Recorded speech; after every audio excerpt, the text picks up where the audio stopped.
Hello and welcome to my Club 100 2022 preview. In this video, we will be going through all the runners and riders in each of the classes, the ones to watch, and also the format for each classes, just in case you're not sure on them. So with but more fast approaching, we better get on with it. The Sprint60 format has been around for a few years now and is becoming ever popular part of the Club 100 weekend. We see regulars from Anwar Bell-Smith to newcomers joining the series. In the heavyweights this weekend, we even have a driver coming all the way from New York just for the Butmore Park event. So first off, we will have a look at the runners and riders in the Sprint60 lightweight class. As you can see here, we've got all the runners and riders that have entered Butmore Park. So there's a lot of drivers who may have entered throughout the season, but not the opening event. So this is why the list has got gaps in terms of the numbers, because the numbers are applied. The first 9 are ranked from last season, and anybody else is normally put in order of when they apply to be part of the series. Now, the minimum weight for the Sprint60 lightweight class is 76 kilos. So if you're below 76 kilos, you have to weigh up to that. And apologies if you keep seeing me look over there or over here. I've got a couple of screens with information on to keep us going during this video, and also the live stream, the actual stream going. So bear with me because this is my first video.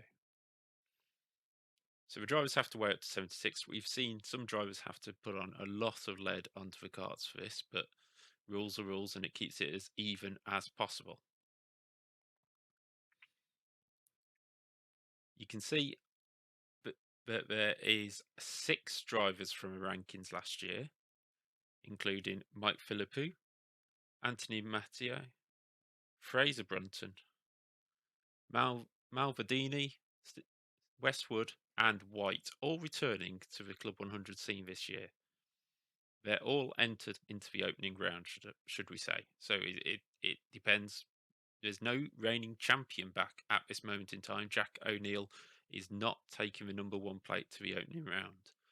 We do see his brother Andy O'Neill in the other class in the heavyweights, but no Jack to retain his title at this moment in time. Each driver will get a couple of drop scores during the season, so they may be using that early on. So just to give you a bit of information on these drivers. Just to give you a bit of information on these drivers. Mike Philippi, driver number 2. Mike obviously finished second last year with 4 race wins out of the 22 races he took part in, and 9 other podiums. So really successful season for him. Consistency was the key. So that was 13 podiums out of 22 races. Each event having 2 races, shall we say. So the scores at the end are ranked, but I have done it in terms of each individual 30-minute race. Mike will certainly be a challenger for this year as part of a Titan Motorsport crew, and he has improved to I think another level last year. I think he's a very good driver anyway, but he sort of came out shadow of the rest of the Titan crew and really showed what he's made of. So he'll be looking to stamp his authority on this championship early on, especially with Jack O'Neill not here.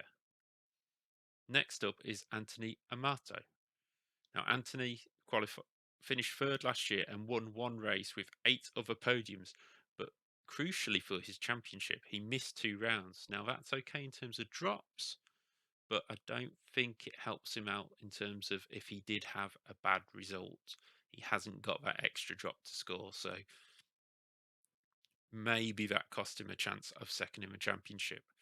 We just won't know. Other drivers, Fraser Brunton.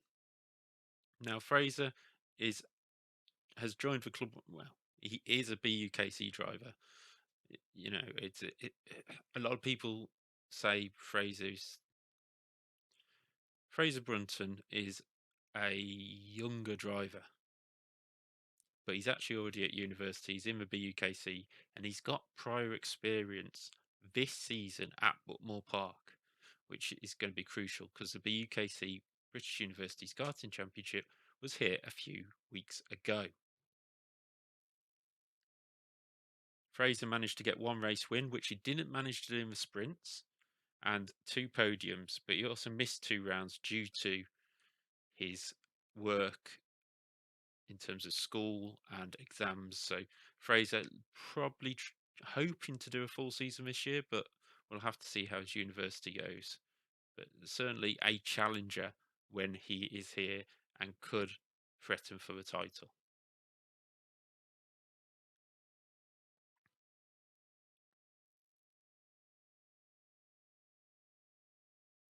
Now I don't know much about driver 5, who is Graziano Malvadini.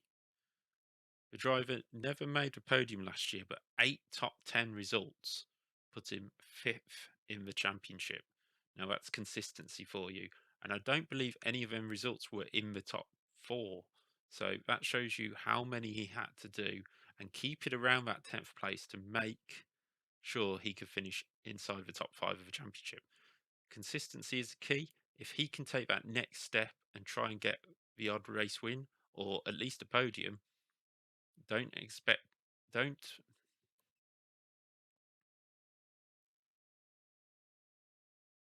Graziano Malvadini, a consistent driver, and if he can take the next step this season, he to a podium or a race win, then he is certainly one to watch for this season.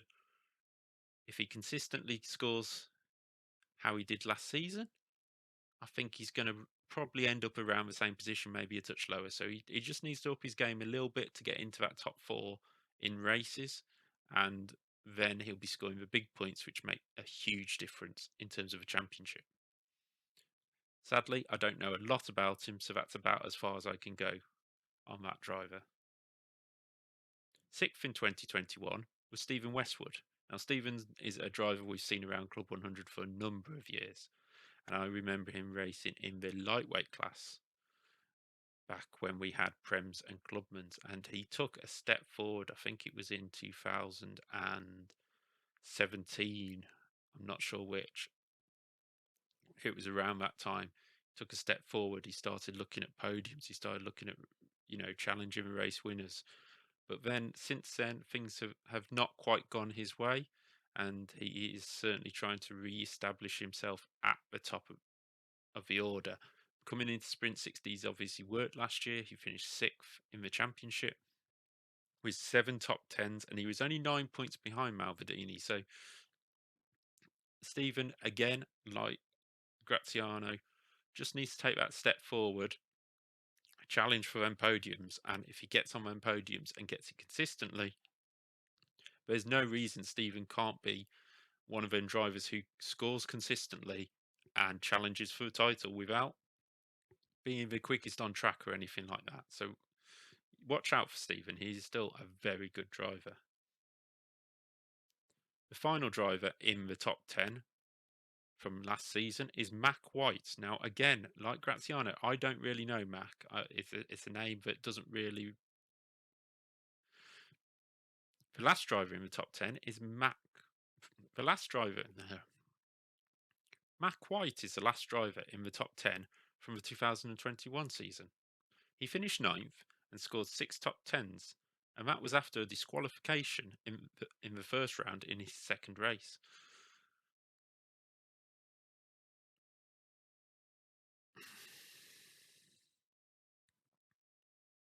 The final driver in the top 10 was Mack White. The final driver in the top 10 from 2021 is Mack White. Mack finished 9th in the championship with 6 top 10s after disqualification early on in the season. Again, consistency is there for Mack. Just needs that little bit extra speed to get up onto the podium, or that little bit of luck in a race. And again, like Graziano, I don't know Matt too well, so it's going to have to be just my opinion on his results to see what we think might be his next step.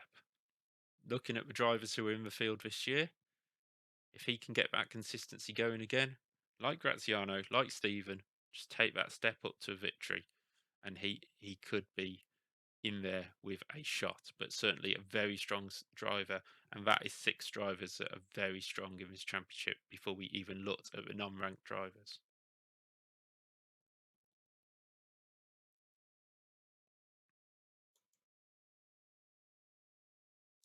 And just to give you a bit of information on these drivers, Mike Philippi, driver number 2. Mike obviously finished second last year with 4 race wins out of the 22 races he took part in and 9 other podiums. So really successful season for him. Consistency was the key. So that was 13 podiums out of 22 races. Each event having 2 races, shall we say. So the scores at the end are ranked, but I have done it in terms of each individual 30-minute race. Mike will certainly be a challenger for this year as part of a Titan Motorsport crew, and he has improved to I think another level last year. I think he's a very good driver anyway, but he sort of came out the shadow of the rest of the Titan crew and really showed what he's made of. So he'll be looking to stamp his authority on this championship early on, especially with Jack O'Neill not here. Next up is Anthony Amato. Now, Anthony finished 3rd last year and won 1 race with 8 other podiums, but crucially for his championship, he missed 2 rounds. Now, that's okay in terms of drops, but I don't think it helps him out in terms of if he did have a bad result.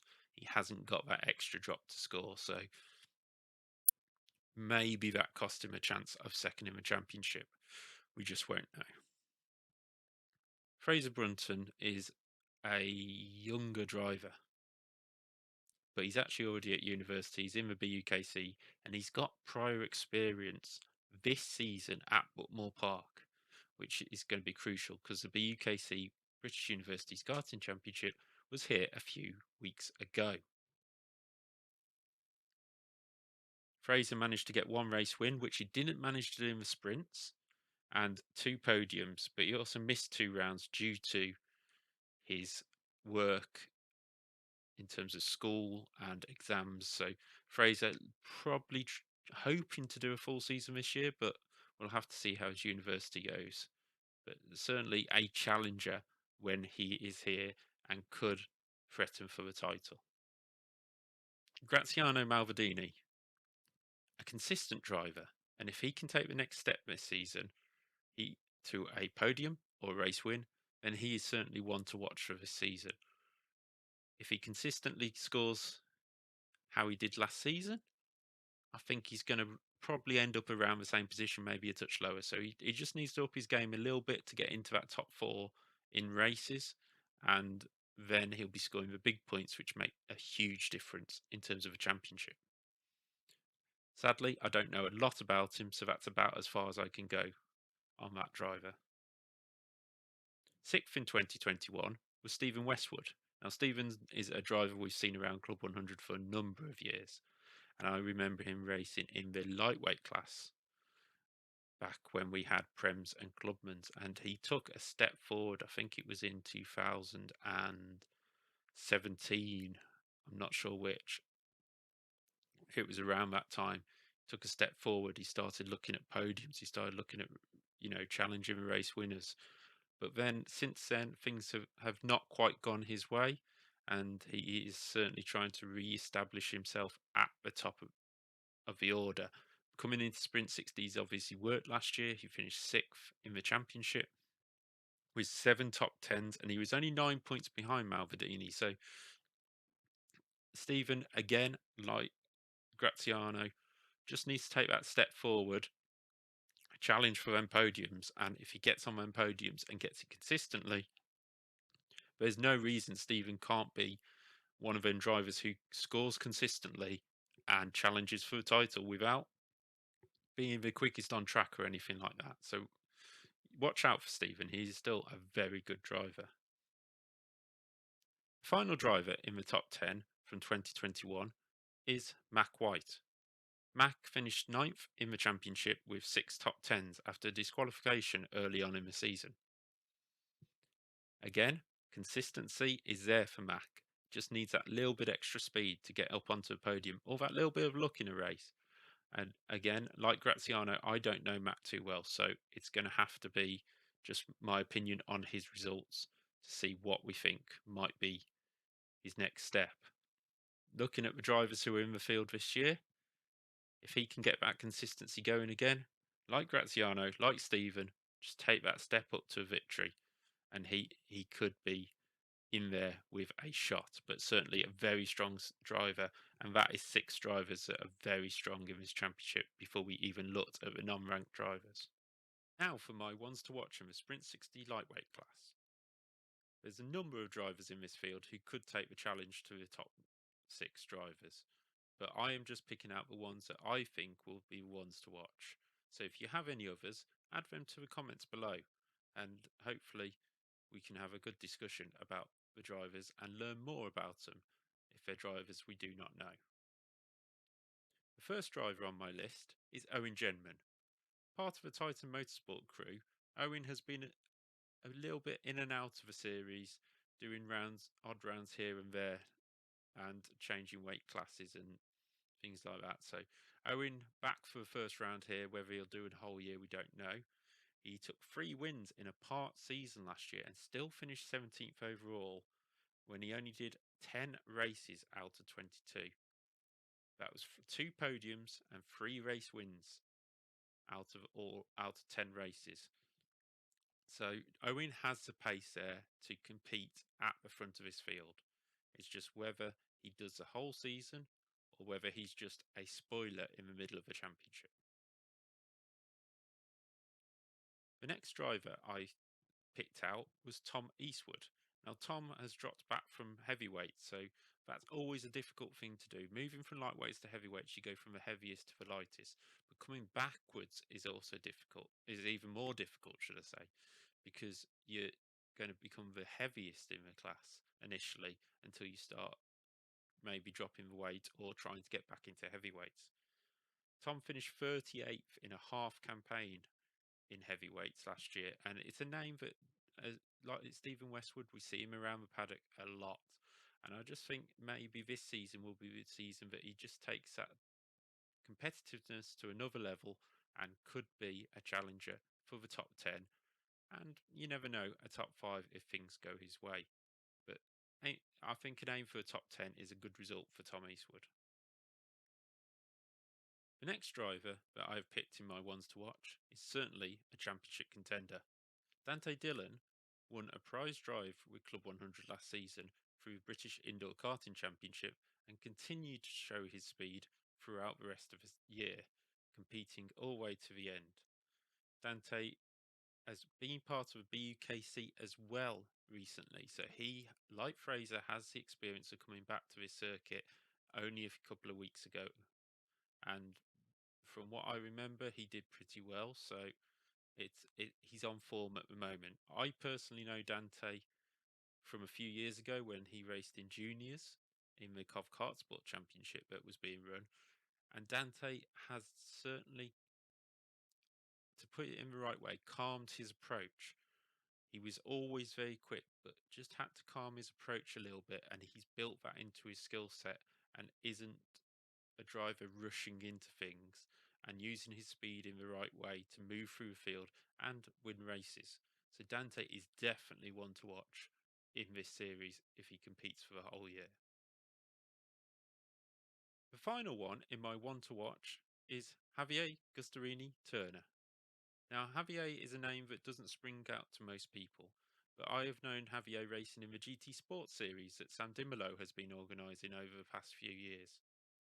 Javier has consistently moved his racing forward, and this will be the first time that we've seen him for full campaign. Whether he does all the rounds, that's different, but you know, not the odd result, shall we say?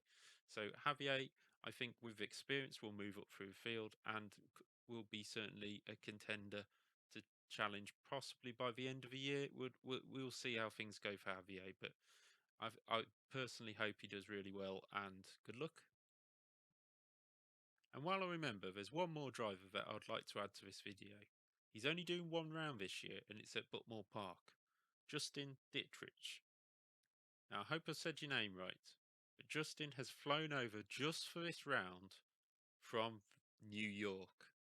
Now, that's commitment for you. We do have drivers come in from abroad, but normally from Europe. But this is the first driver I believe that we've had come in specially for this event from New York. So good luck to Justin. And I hear that he races out there in America as well. That's why he can't do a full season, because he is committed to stuff over there. So good luck to you in your season ahead, and I hope you enjoy the Club 100 experience.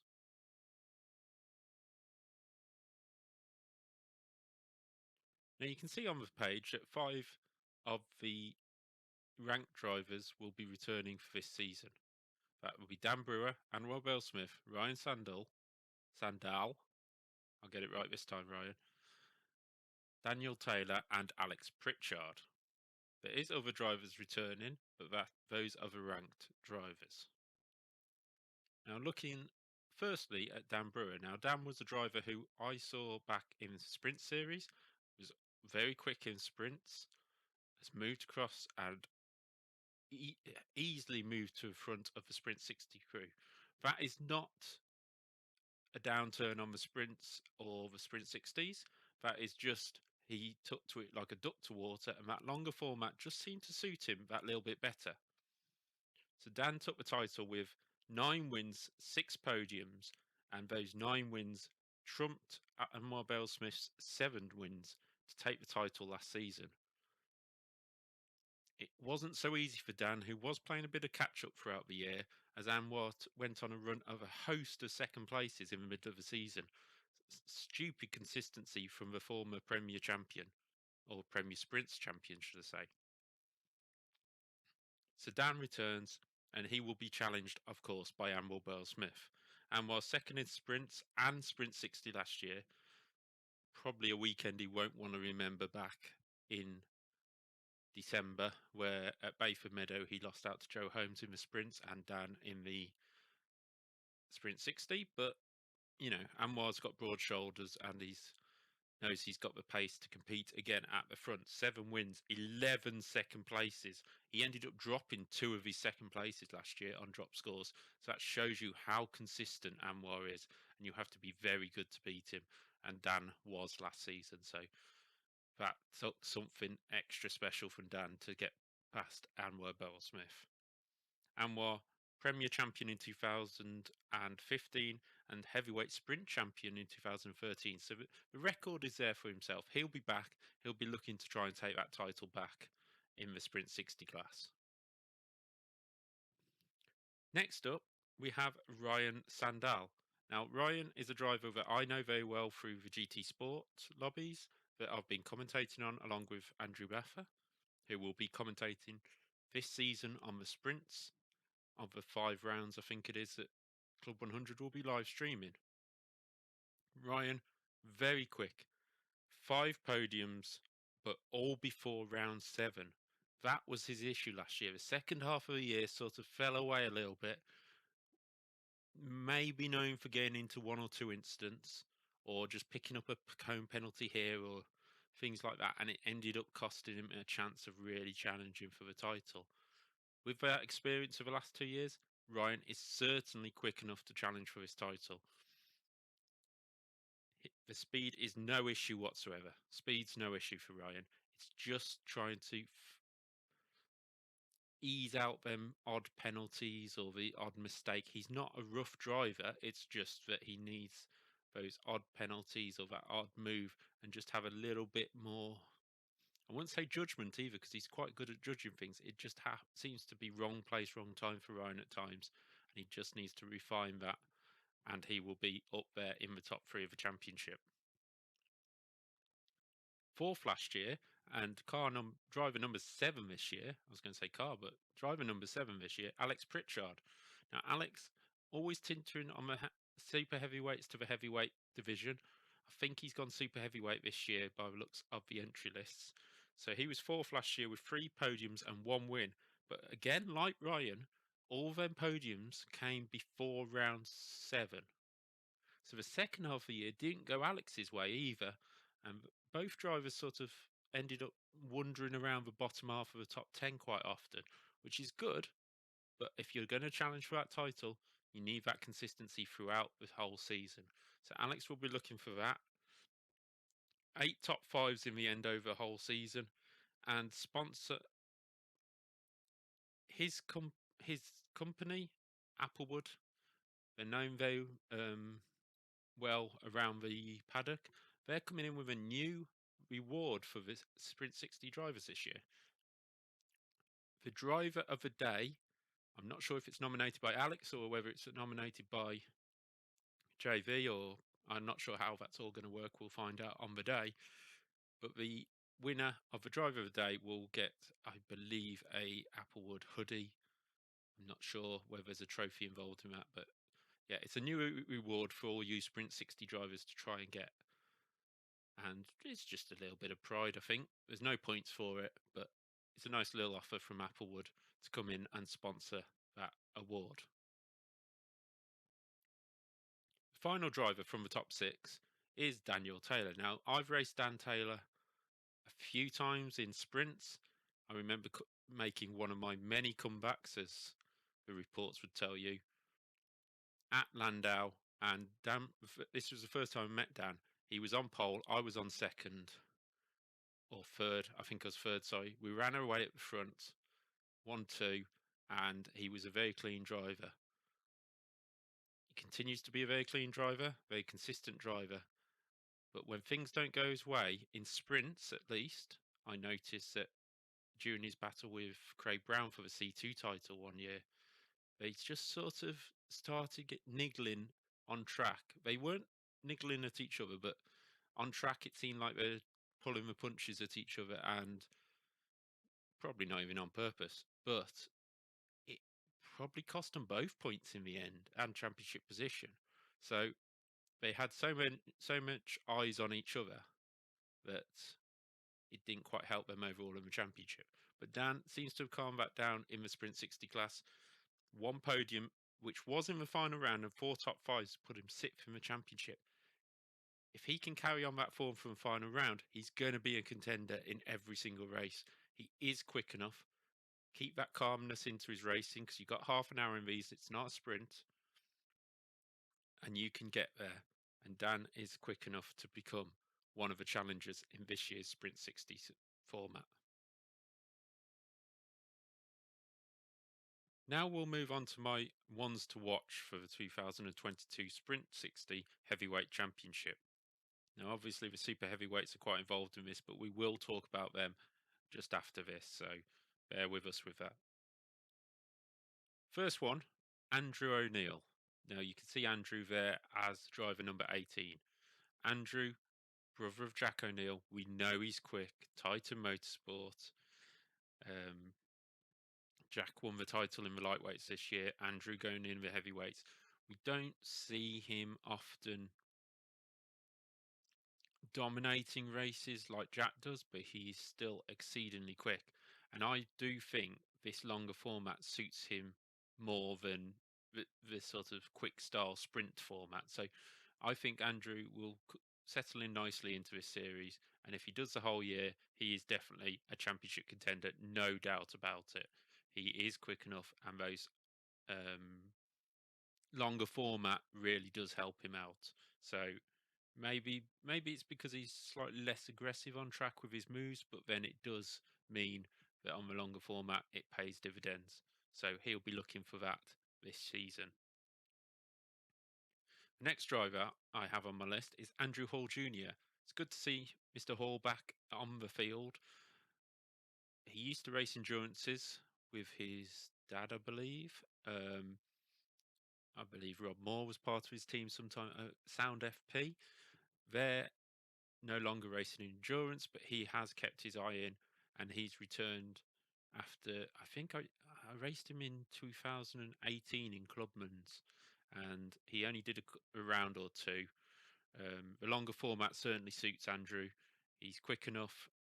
He has absolutely rapid pace at times. Even when Sound were in the intermediate class, he was one of the fastest on track. So it's certainly a driver who can be there. It's just whether he lets the frustrations get the better of him. There's times where and things haven't gone his way, and he gets frustrated about it. And you can, does he let that into his driving? I don't know, but off track, he certainly doesn't express it. But you know when he's not too happy with things. So Andrew, coming into the series, he is very quick. He is a contender for race wins. He is a contender for podiums. No doubt he'll be in the top 10 of races. Will he do the whole year? Let's see how the season develops for him. I mean, we all understand the situation when things get frustrating, and we have seen Andrew pop in and out of championships as we go along. So there's no guarantee he'll do the whole year, but when he is here, he is going to be a championship contender or a race winning contender. Let's just see how many rounds he goes about doing. Pretty much says for most of the people, actually. Chris Wood is the next person on my list. We haven't seen Chris in a championship. I don't think we saw him much last year if he was here, but he was very quick in C2 in the Sprint Championship in 2020, finishing 4th in the C2 class and 15th overall. I think that was in heavyweight. So 7 podiums and 1 win he had in that year. So certainly quick enough to race, certainly quick enough to battle. Whether he's in what class he's in on Sprint60, I'm not even sure they have classes. I'm not 100% sure on that. I haven't done the Sprint60 event yet. I would love to, though. But the oversubscribedness of this season is just ridiculous. There's so many regulars unable to take spots because it's been so popular. And that's just credit to JV and his team. But yeah, Chris Wood, very quick driver, going to be up there, top 15 easily. Top 10s he'll be looking at, and I think he'll sneak a podium or two throughout the year if things go his way. Next on my list is Steve Lindley. Now, Steve is a regular at the club now and races quite regularly throughout the weekend, testing. I think he's been testing on Friday even at times, and doing endurance, Sprint60 and racing on Sunday. So Steve, very recognisable with his Monster Energy overalls. 9th in 2021. That could definitely be a huge improvement by Steve. He is mega quick, but gets involved in too many incidents or starts defending. I don't think it's even instance. The Double Dash Motorsport Media commentary said it once. Steve just sometimes goes a bit defensive a bit early or starts defending thin air. He's wormed that out. Since that's been mentioned, he's wormed that out of his racing, and we've seen very strong racing from him in terms of not doing that and not losing time by defending something that isn't there. I understand why Steve used to do it. As a driver, if you know somebody's quicker behind you and you know they're coming up towards you, you start defending just that lap too early. It's very easy to do, and that's no criticism on Steve, but that he's been able to rein that in and move forward with his racing with that. That is a huge positive for Steve, and I expect we'll see the same kind of progress this year, and that will really make him a top 10 challenger every single race. The final one on my list, Stuart Osborne, a driver we see very often on a Saturday, not so often on a Sunday anymore. I raced him in Clubman's, and the longer format certainly suits Stuart more. He's very consistent, maybe not the quickest, but very consistent with his lap times. 15th in 2021, 13th in 2020 in this format. So he'll be looking to move forward with that. He has race wins in this format. He knows how to win Club 100 races. So Stuart will be looking to stop that fall of a couple of places, start pushing forward back towards the top 10, and I think he can definitely do it this year. So those are my ones to watch in the heavyweight class. In the super heavyweight class, we only have 8 drivers at this moment in time. So in the opening round, there's no James Johnston, who is champion from last year, no Richard Allen, and no Richard Newton currently. They're the top 3 from last year. So this super heavyweight is wide open. We believe Alex Pritchard might have gone super heavyweight. We don't know. We'll see how the season progresses. As I say, he's always tinkering on that edge of whether he's super heavyweight or not. So let's see what happens there. But I'm going on the opinion that he's not, because on this entry list he's not. On the timing screens he is. So we'll see what happens there. But out of the people apart from Alex, first up from last year, Peter Gillett. Peter finished 4th last year. A driver who's been around Club 100 long enough to know you can't win it on first lap. Consistent driver, can move forward and gain them positions. Not always the best qualifying, but moves forward in the races. He's also got Christopher Heath and Stuart Kirk with him. Stuart, a driver who we've known in Club 100 ranks 4 years, and I think he's doing a bit of sprints this year as well, which might just help him out. But he just enjoys his racing, and it's great to see him on the grid. Another driver who has been very quick in Club 100 this last couple of years, Lee Henderson. He's been developing it and finished 2nd in the Sprint Championship last year for super heavyweights, just behind Bill Taylor, who certainly, no disrespect to Lee, but Bill certainly deserved the title the way he was driving. Don't remember too many mistakes from him over the year, but then I don't remember too many mistakes from either of them over the year. But Lee coming in and will be expecting to challenge for this title. If the top 3 don't return from last year, he will want to win this title flat out. So Lee will be challenging for that. Whether he's challenging for sprints as well, we'll have a look at the entry list on the next video. Simon Lish, Stephen Farmer, and Max and Paul Jameson all are in the field. The Jamesons, very quick drivers. I wouldn't be surprised to see them popping up with a result or two as the season goes on. But these drivers, the whole of that super heavyweight field, I'm looking at it on a sheet of paper, very close on pace. It's going to be impossible to predict who's going to be super heavyweight champion. If Alex is in it, I'd probably predict Alex Pritchard, but who knows? Who knows? Out of the drivers that I have as a super heavyweight right now, it could be any of them.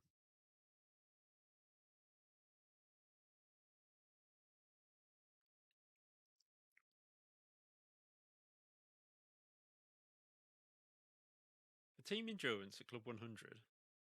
The team endurance at Club 100 is one of the staple parts of a Club 100 calendar, and 2022 is no exception. So let's have a quick look at the runners and riders for this year's endurance crown in all 3 classes. As you can see here, we've got the 3 different classes: Premier, Clubman and Intermediate class. So the Premier teams will be the teams who are the most experienced or the quickest. Clubman will be sort of a mid-range, and Intermediate is the lowest class, sort of a starter class, shall we say. So we'll start with the Premier class first off. And there's only 9 teams signed up, I believe. Is it 9? No, it's 7. 7 teams signed up for the opening round. So we'll start at the top. Titan Motorsport won it last year. A number of great drives from this team and a number of great drivers in the team. You know, Titan Motorsport don't normally stick to 2 drivers doing the endurances all year. It's a general thing. They try and rotate them. You got Andy O'Neill, Jack O'Neill, Owen Genman, Mark Philippi. Ed White has popped in every now and again to just, you know, if this team's not strong enough, we'll put Ed White in. Yeah, okay. But Titan Motorsport just unstoppable last year. 8 wins, which meant that with the drop score rules, they scored a complete full score, which was just unbeatable, obviously. So Titan Motorsport, the favourites going into this season. and I think they will probably be doing quite well at Butmore Park here this weekend. Second team on the list is Applewood Investments.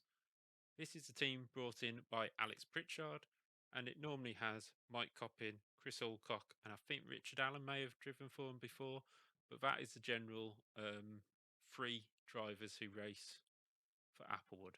Very quick team, building the experience of endurances in terms of a team, because then when they used to race in another series, they didn't have team endurances, so it was down to individual efforts, whereas this, things like pit stops have had to get used to over the last year or two, and it takes years of refinement with pit stops and doing the strategy right as well. So the team have done very well. They scored 1 win and 6 podiums last year. No doubt they can just get stronger in 2022, and I expect to see them giving Titan Motorsport a clear run for the title this year. The third team on the list, G3 Pro. G3 sponsor of G3 sponsor of Club 100 as a whole, and their team is regularly Matt Hale, Barry Lutchford. They have had Rob Newman in before, and mainly it is the unstoppable Joe Holmes, who will be racing for them again this season, and I presume he will be in the sprints as well. So Joe going for yet another Club 100 title this season. The team got 1 win and 5 podiums last year. Not the year they were hoping for, but Titan were just that little bit too strong. And I don't think things went exactly to plan in every race, which it had done previously for G3. So they have certainly got to up their fight in every single race to try and catch Titan, and in front of them, Applewood Investments. But they are good enough too. And I think Joe Holmes leading the way. Matt Hale and Barry are not slow drivers, so they will be in there. They'll be consistent. They'll be ready for the fight. Other teams in there, we have AR Racing, Goat Racing, Silunge Racing, and Palpatine Racing. Now, it's very difficult with endurances to know who is in which team and who drives for what. I know Anwar is in one of the top teams this year. He raced with World Indy and somebody else last year, but it didn't quite work out. I believe he will be running again this year. I'm just not sure what the team is. And I will take you back to Goat Racing. Now, Goat Racing is a formulation of a goat. No, not really. It's a goat on the podium. Yeah. A goat mask on the top of Ian Blake, the former Premier champion. And he is teamed up, I believe, with Super GT Steve Brown from Quadrant. And they didn't want to give it away, but I believe it's Jack Harding who's teaming up with them this weekend. They have a group of drivers they can regularly swap around, all from the old sort of Premier class and Elite class, and they are a very strong field, a very strong side, whichever side they put out, and I wouldn't put them past scoring podiums every time they're out in the race. They don't always come to every round, so let's see if Goat Racing are actually putting in a full season this year.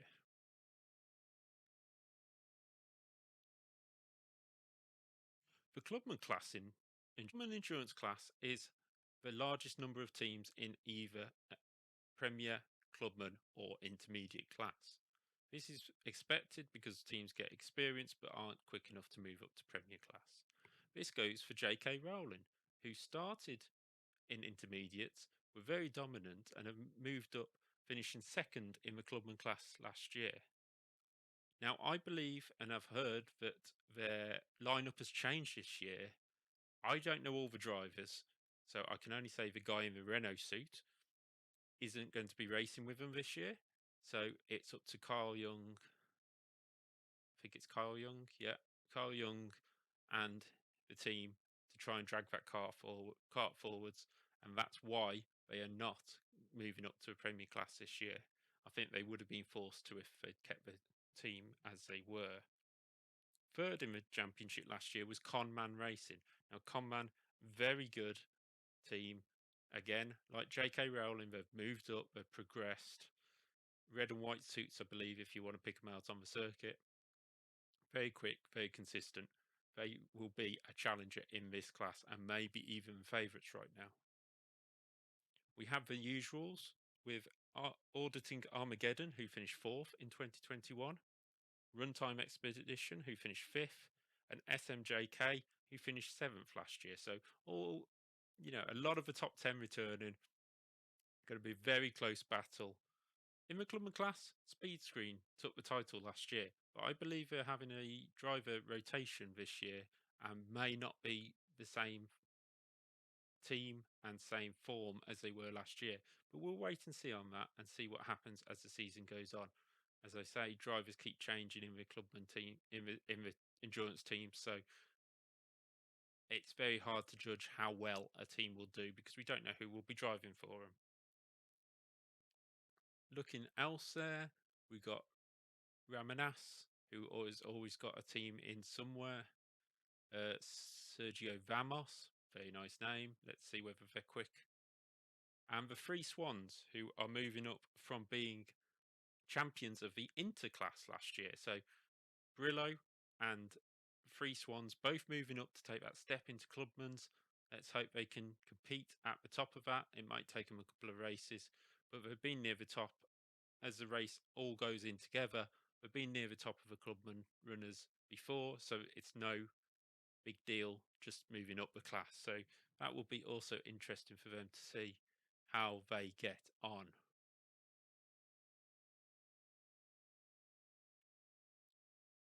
The intermediate class is the hardest of them all to predict because we don't know who the drivers are, and a lot of new teams obviously coming in through that form.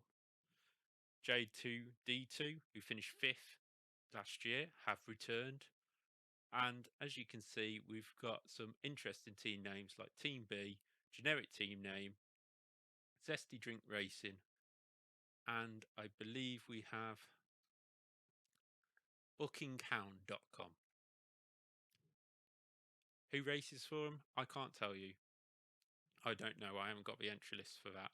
But all the intermediate teams will be looking to make a stand early on in this championship so they can push forward and make sure that they are the intermediate team of choice for promotion at the end of the season. So those are all the classes that run on a Saturday, and that's where I'm going to end this video here and do a separate one for the sprints. But first of all, let's have a look at the circuit that makes up round 1 of the Club 100 Championship 2022. And here we are. This is Butmore Park, a favourite with many people. It looked like we may not even get back there at one point recently due to finances around the circuit. But what a circuit it is. You head down to the bottom of the page into turn 1 and 2. Slight lift on entry maybe just to get it in, and then 2 hard braking zones into the hairpins. Perfect opportunity for overtaking, but you have to try and make sure your exit is right, especially from the second one as you head down the hill. It's a bit of a roller coaster ride through the chicane. Don't go 2x2 because you're going to end up having a bit of an accident through there. If you do, you have to be willing with the partner next to you to get through there to abreast. Then you go through the bottom by the pits, flat out through the S's into pit bend, or sorry, paddock bend at the bottom. And paddock bend's always been my tricky corner on the circuit. It's just very hard to get the braking right because you're turning and then trying to straighten it up quickly to brake and then get it turned in again. There used to be a drain on the corner right on the apex, so you would want to try and miss that if you could. It does slow you down, but then it curves back in towards you on the exit, tightens up, and you've got to make sure that you miss that bollard on the exit of the corner. Then it's up the hill, late braking up the hill because that corner is an overtaking spot. It's a lot sharper than it looks, and then you're cascading back down the hill to the left up towards Cafe Curb to end the lap at Butmore Park. But it's a tough circuit. We go there very regularly, so everybody who's a regular to Club 100 knows the circuit well. Doesn't mean it doesn't produce great racing. So for the Saturday, people, or should I say Saturday drivers. They don't get the coverage of the sprints, but hopefully this video has given you a little bit of a rundown towards the season ahead and who I expect to be in the championship challenges in the Sprint60 and the endurance class. And hopefully you can head now over to the sprint video once that is uploaded and have a look at who I think will be in challenging for the sprint titles, which you'll be able to see on Alpha Live from Sunday at Putmore Park. Round one is filmed live, and then I think it's the last 4 events of the season or last 3 events. I can't quite remember. So join me over on that video and we'll see who I think the contenders are for the sprint championships, as well as what I have just told you in the Saturday classes of Sprint60 and the endurance.